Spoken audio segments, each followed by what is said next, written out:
This is Alma, and we are doing the Peroxide Peel on her today, which is a superficial mid-depth peel. I'm cleansing her now with the glycolic herbal wash.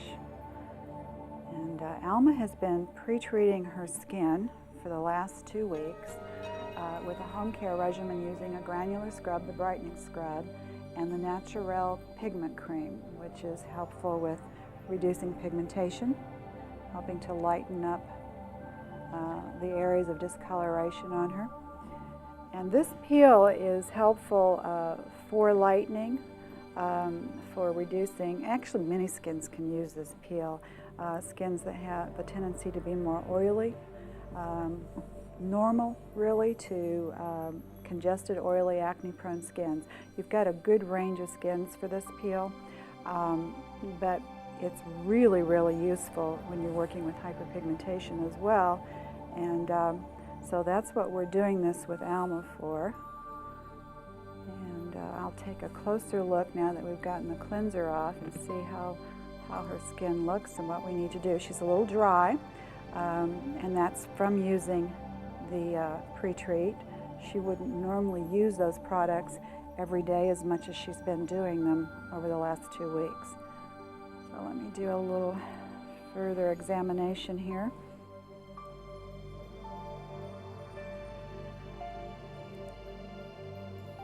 Your pigmentation looks lighter to me. And we actually did get a before picture of her 2 weeks ago, and I can see quite an improvement already in the skin.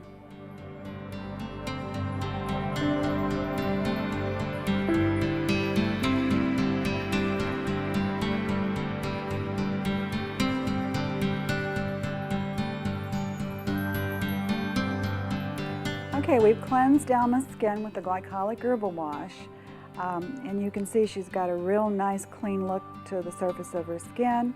The protocol calls for using the pumice wash, and that's a good granular scrub. It helps to loosen the cells, to get you a little breakdown of the skin before you start your procedure. Also the antibacterial support and balancing the oil. But Alma has been pre-treating at home for the last 2 weeks, and her skin really doesn't need that today. So you have to determine sometimes with some of the steps when you know what the protocol is being used for to decide whether or not you want to go ahead and do that. So I'm going to go right into the next step, which is the 15% glycolic acid.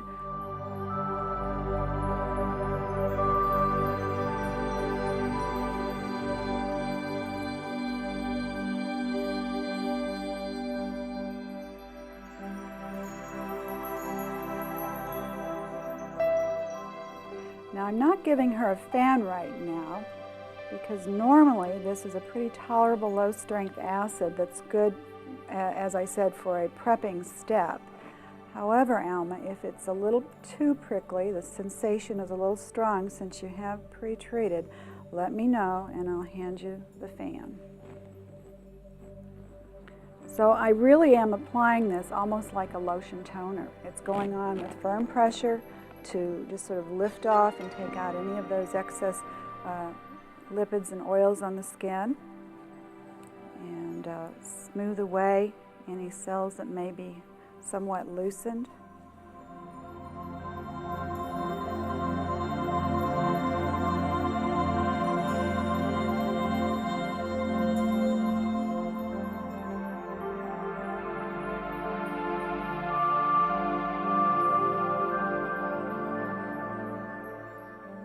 And you want this to be a very thorough rinse. And this is going to help balance the oil in Alma's skin and help to lighten further the pigmentation. The primary concern for that has been around this eye area and on the forehead. Also some around the mouth. Okay, how do you feel? Okay?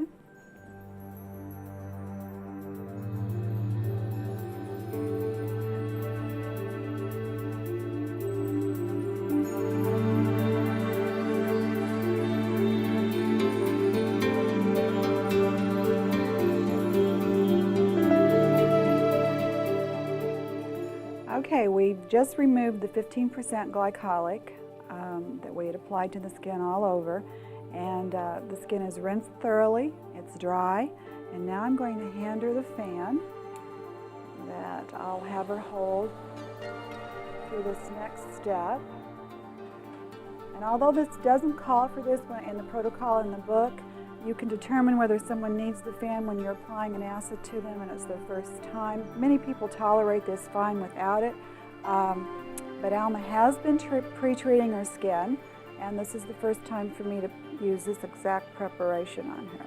I'm putting the eye pads on, and you absolutely must use eye pads when you do this little treatment. Okay. I have poured H2O2, which is the key part to this treatment, or at least one of the major steps of this treatment, into a glass beaker. And I'm going to apply it with a camel hair brush, nice and even application. And this is a nice mixture of low strength acids. It has vitamin A, it has salicylic and a little lactic and a little glycolic, and it has hydrogen peroxide in it. And so it's a multi-acid formula that can be used in a number of ways, from progressive to mid-depth peeling for a number of skin types. And you'll notice with Alma's skin, she's actually a Fitzpatrick 5. And this is a really good formula for the whole Fitzpatrick range, from 1 through 6. It just needs to be a nice thin layer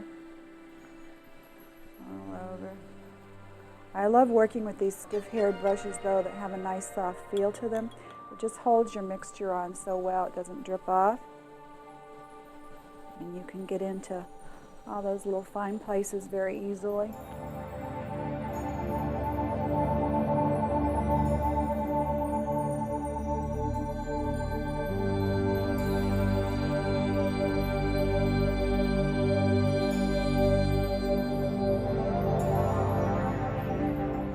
If someone is claustrophobic, they're not going to probably like this particular step as well, and so we would apply the heat in a different way. You can let this just sit on the skin with no heat, but you'll need to have it on for 20 minutes. If you don't want to do your saran wrap occlusion, then you could just put a vapor of steam on the skin, and you could leave that on for about 10 minutes. But doing it this way does two things. One, it speeds up your time, but it also adds a little more intensity to the formula and drives it into the skin a little more thoroughly. So what we're going to do is wrap her now with a nice hot compress and leave it on the skin for about 3 minutes. depending on what you have in your facility to create your compresses, I use a stainless steel coffee pot that I keep hot water in. A more sophisticated way is the hot towel caddies. Some have used crock pots. There's a lot of different ways to get these nice hot compresses, and you can sure see the steam coming off of this. So you want to wait a moment, let some of that cool down just a bit, but she does have a layer on the face with the cellophane, so that's going to reduce a little bit of the heat sensation as you put it on. So then we wrap it around nicely on the face.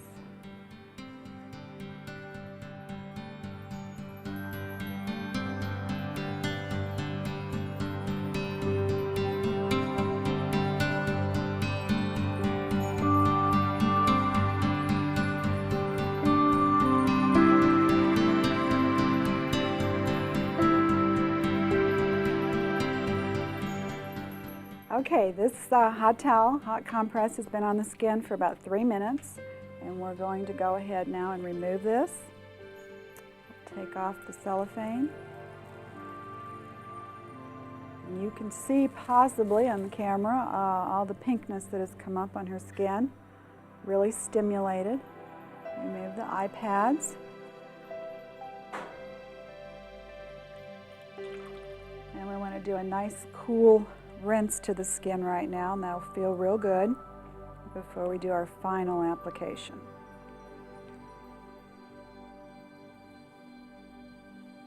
The beauty of layering, as we are with this treatment, is that we can look at the skin between each layer and determine and assess if we want to go any further, what we've accomplished, and it really helps to keep us in that nice, safe range with the skin. I said this is a superficial mid-depth peel. It will give her just some nice light flaking and continue to help with reducing the pigmentation and overall balancing the skin.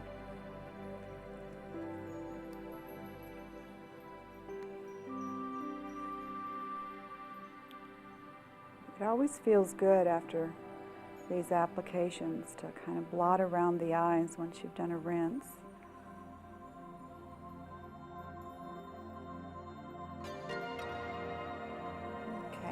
Now I want to let the skin dry, but I'm going to just look at her again real closely and make sure that we're okay with everything.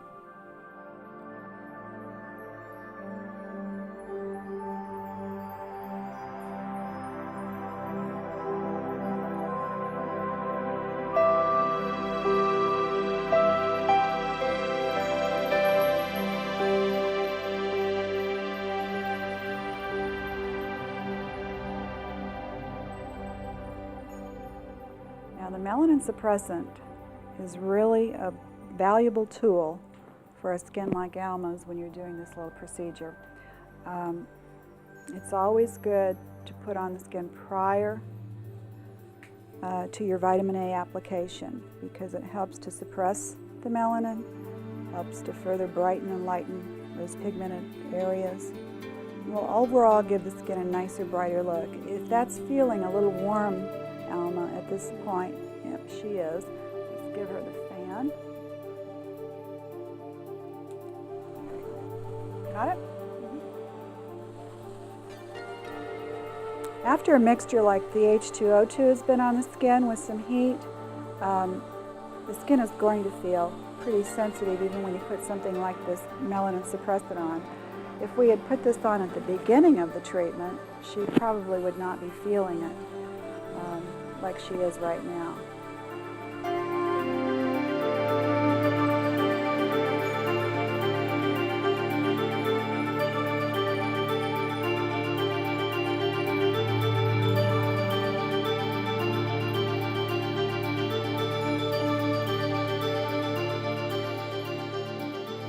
And now what I'm going to do is finish her with the vitamin A peel.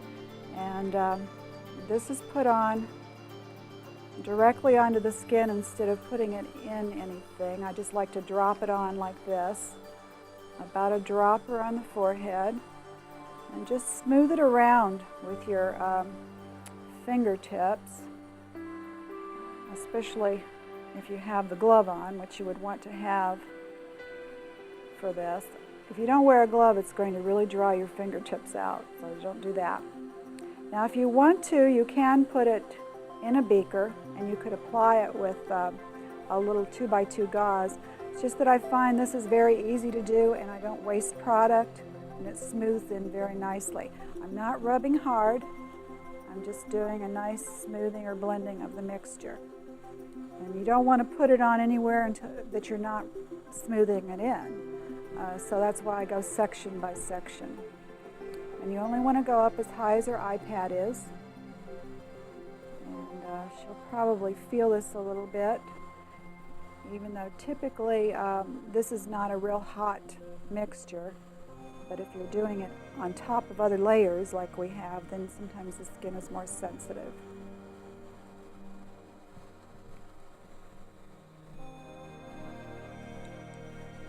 Usually takes about 1 dropper to do the entire neck area. Just come around and do that, and then we'll do the other side as our final application. You want to make sure you do this smoothing it nice and even so that you get the same outcome all over the skin.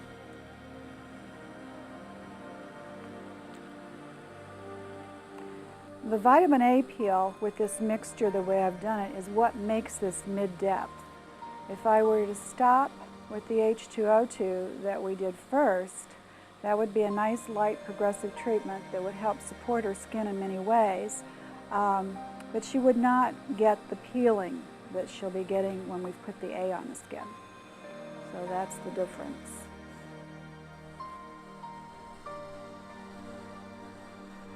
Now you can see the yellow color of the skin tone, and this is real normal with this particular peel, the vitamin A peel.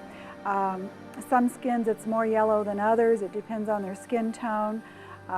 With Alma it's just fairly light. It's not too bad. It's tolerable. Just let your clients know ahead of time when they're coming in that they're going to have a mixture put on them that's going to change the color of the skin slightly, and they will leave with this on. So this doesn't come off of her skin. This will be left on overnight. And as long as they know that, they're fine, and that's perfectly normal. It's part of the whole process. And so what I'm going to do is take the fan. You feeling okay now? Okay. I'll take the fan from her. Okay, Alma has completed her peel, the A peroxide peel. She has the vitamin A left on her skin, which will remain on overnight, and she won't need to do anything to her skin until tomorrow morning. This is a peel that is good as a mid-depth procedure for oily skin, acne-prone skin, and in her case for an oily skin that has a tendency to hyperpigment. She will come back in a week for a post-peel, and she's going to have a great outcome to her skin.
You have to be disciplined about anything you do. If you're trying to lose weight, you can't just say, oh, I ran on the treadmill for an hour today.